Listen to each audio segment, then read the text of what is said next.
Okay, so Rob, over Christmas, my wife wanted to go and watch Better Man. I've got to be honest, I wanted to watch Nosferatu, but there we go.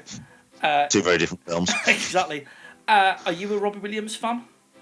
I think I've met him once in Stoke. Yeah, name drop. It's one of those people that's, it's not the kind of pop music that I'm never going to buy it or choose to listen to it voluntarily. But it's not something I'd like. You'd have to, quick switch it off the radio. I can't stand it. It's just that kind of music that's not for me, and it's kind of okay. I don't have much of an opinion on him. So we went over Christmas to a basically empty cinema, and I was kind of like, yeah, okay.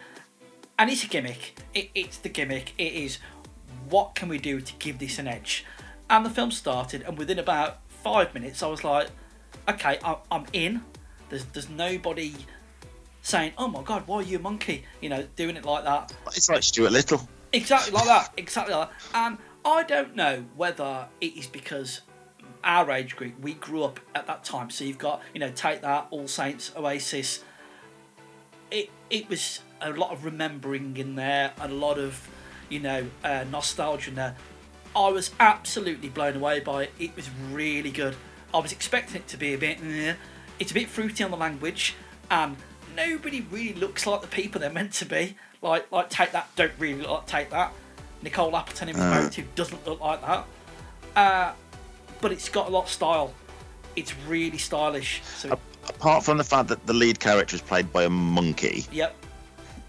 Is it unusual or quirky in another way? Is it pretty much a straight up biopic? It just happens to be have a monkey as the main character. It's a little bit Greatest Showman-y, and it's a little bit, what's the word where they step out of reality? So there's a bit where they're going down Oxford Circus and they're stepping behind a taxi, and then all their clothes are changed, or they run through a coffee shop and then their clothes change again. It veers from reality into hyper reality, into fantasy. Quite backwards and forwards. Lots of clothes mixed in with real things. So there's a Nebworth gig that he did in the 90s, and it looks like it's real. If it isn't, it's amazing CGI. But it's a no holds barred, warts and all, drugs, alcohol, sex. He doesn't really make himself out to be a great guy. I love Steve Pemberton as his dad. So, it's pretty dark in places. It's very stylish. But, Rob, I guess the listeners want to know, was it worth watching? And do you know what? It was brilliant. I'm not bothered. Okay. I'm not bothered on Robbie Williams. I like musicals. This was fantastic. It's heartbreaking. It's emotional. It's clever. It's funny. It's, as I say, no holds barred. And it's really, really open and frank.